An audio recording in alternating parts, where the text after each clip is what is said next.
So, today I want to talk about California Governor Gavin Newsom and his response to the United Farm Workers March. For those of you who are not aware, the United Farm Workers on August 3rd began a 24-day march from Delano to Sacramento, California, in order to convince Governor Newsom to pass a bill known as Assembly Bill 2183.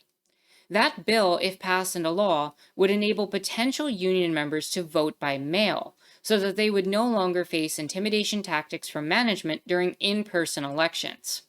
Typically, votes for farm workers are done on the landowner's property, and therefore can be subject to exploitative tactics, coercion, and retaliation. If you'd like more information on the specifics of this bill and the tactics used against workers, I shall link to a video in the description down below where I describe some more of the details. With that said, the United Farm Workers arrived in Sacramento on August 26th on Farm Workers Appreciation Day, after a 335-mile trek through blistering summer heats, only to receive the news that Governor Newsom would not support this bill. So let's talk about the governor's official response. Now we have here that Governor Newsom is eager to sign legislation that expands the opportunity for agricultural workers to come together and be represented. And he supports changes to the state law to make it easier for these workers to organize, according to the communications director for the governor's office. However, and of course there's always a however, we cannot support an untested mail-in election process that lacks critical provisions to protect the integrity of the election, and is predicated on an assumption that government cannot effectively enforce laws. The governor, of course, has vetoed a similar bill last year, citing various inconsistencies and procedural issues related to collection and review of ballot cards. In both versions of this bill, we've seen staunch opposition from the agricultural industry and grower associations, as well as widespread support among labor groups and the state legislature. Now, the idea that this bill would support an untested mail-in process is absurd, especially coming from California Governor Newsom himself, as he has defended and put forward bills supporting mail-in voting in political elections because it's something that was useful for California voters. That said, the infrastructure is not just in place for political elections, it's also in place for union elections, as the National Labor Relations Board has been accepting mail-in ballots for unions consistently during the course of the pandemic. As a matter of fact, both Amazon and Starbucks have recently tried to fight against mail-in voting for unions because they allege that mail-in ballots favor union activity despite little evidence actually pointing to that being factual. It just makes it safer from retaliation. Now, in all of these cases, the National Labor Relations Board has actually supported and upheld the rights of these workers to continue to mail in their votes. However, as we know from the history of the United States, there's a drastic difference between how agricultural workers are treated through labor relations and other workers from other parts of the labor sector trying to form unions. And with all of this said, if Governor Newsom actually wants to expand agricultural labor's ability to organize, like he claims to in his public statement, he would just come out and support the bill and sign it and not try to offer excuses that allow him to side with the agricultural industry and large growers and landowners against these farmers. As mentioned, this is also not the first time that he publicly gave this vague reason to refuse to sign such a bill, granting these rights, as the exact same thing happened last year in that similar bill. Further, when we look behind all of this and actually examine the details of the development of this bill, we find that the workers have actually already accepted 90% of Newsom's concessions, and yet they're still being asked to give up more. However, the remaining 10% they're being asked to give up is really not negotiable. Now, we have here that 90% of this bill is actually what Governor Newsom already outlined, according to the political and legislative director for the UFW. It quotes directly from his outline, but with his last 10%, it will make the remaining 90% not work. And the question becomes if this is actually the whole point of this exercise.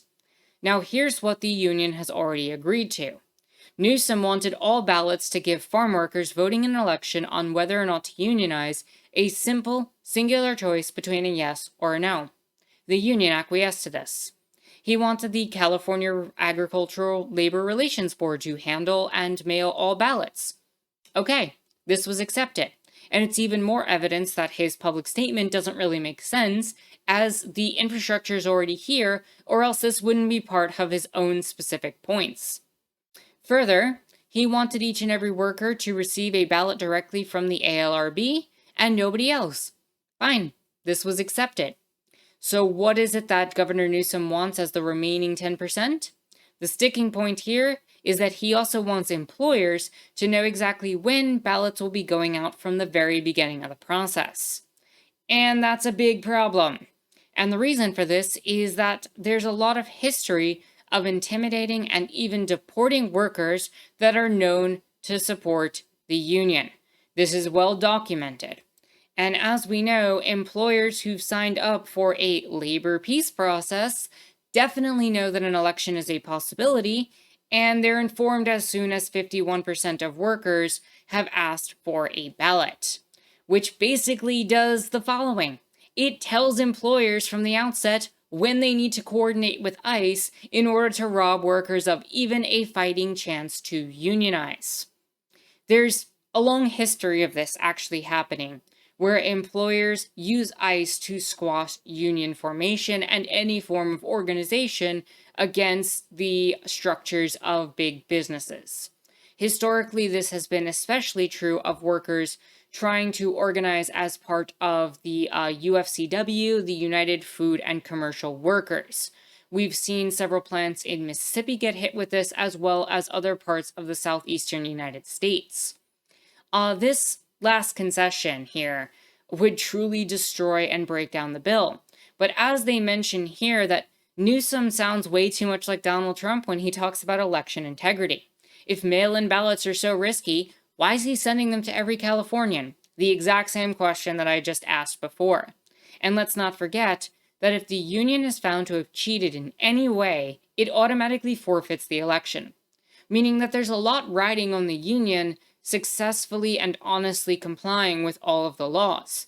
There's not a lot in favor of the agricultural associations, the large growers, supporting and following the law to the full extent, because they know flat out they can pay their way out of fines, they can get away with postponing elections, they can keep pushing things off and constantly use the law as a tool to make sure that unions don't form.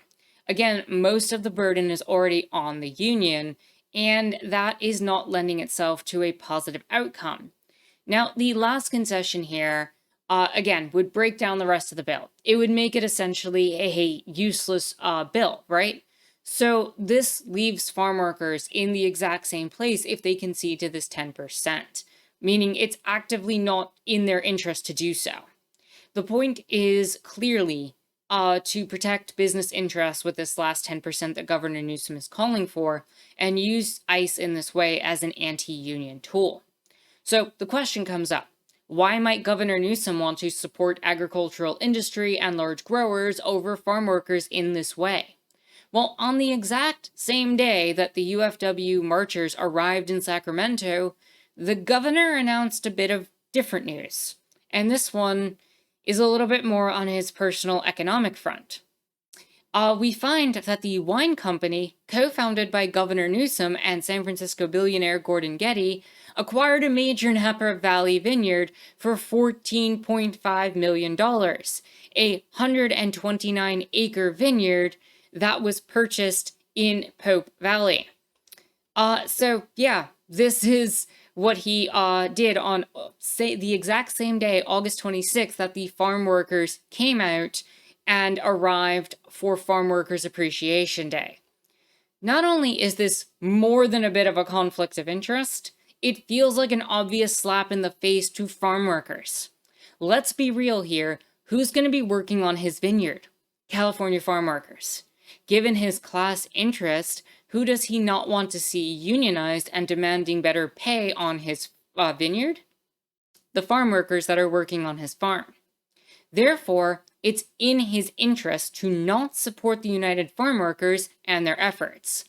Naturally, he's going to try to limit things as much as possible for these workers for his own benefit, even if he's already got 90% of the concessions that he wants. Now, another factor to consider in all of this is that there's been a lot of talk about Governor Newsom running for president. Given this, he's likely to make decisions based on a balance of the types of financial gains and donations that he wants and will need in order to support his election campaign, as well as doing things that will give him the most positive publicity possible. Given that this bill is on a close timer as the current legislative session ends on Wednesday, we will likely see him act one way or another by then. That said, I foresee two equally likely outcomes within the next 2 days. The first is that he does sign the bill as late as feasibly possible, in order to generate headlines and look as if he's this great hero after getting at least 90% of his concessions and functionally rewriting the entire bill. While I hope that he will not do the latter, the other option that I foresee is that he may in fact do nothing here. And instead of vetoing directly and taking the responsibility for saying no, he can chalk it up to failed negotiations over that last 10% that he wants. This could allow him to look not anti-union while securing future agricultural business donations at the exact same time. In the meantime, inaction desperately hurts farm workers trying to organize and unionize for at least a coming cycle of legislature. In either case, he ends up looking completely reasonable, despite accomplishing something within his own interest both financially and politically. Now, I encourage people to remember this outcome if and when he tries to run for president.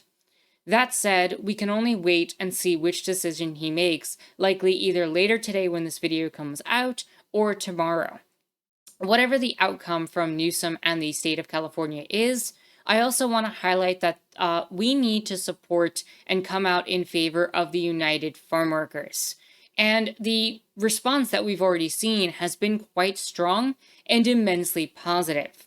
We've seen other unions and workers from across many different sectors come out and support the UFW, including nursing unions, retail unions, fast food workers, and so many more, even those who are not tied specifically to these struggles.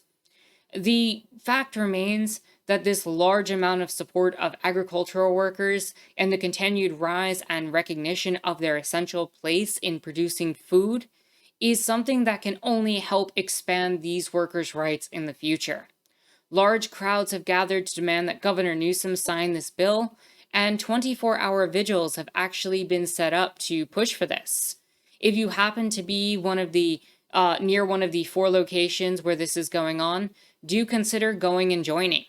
They're happening in Sacramento, California, San Francisco, Fresno, and Los Angeles. You can find the 4 different locations. Again, these are 24-hour vigils that are being set up in order to support farm workers in this process to try to get AB 2183 to be put into law. Now, we know that farm workers face extreme conditions every single day. They marched for 335 miles through these blistering heats that they're often doing agricultural labor for in order to get food to our tables. In short, they feed us. And they deserve the ability and support to get the ability to unionize free from harassment, coercion, retaliation, and deportation. Please continue to spread the message and support these United Farm Workers. Even if Governor Newsom vetoes this bill, the UFW will not back down and will come at them even harder in the next legislative cycle. And until then, we just need to continue providing as much support and solidarity as possible with the people who provide food to our tables.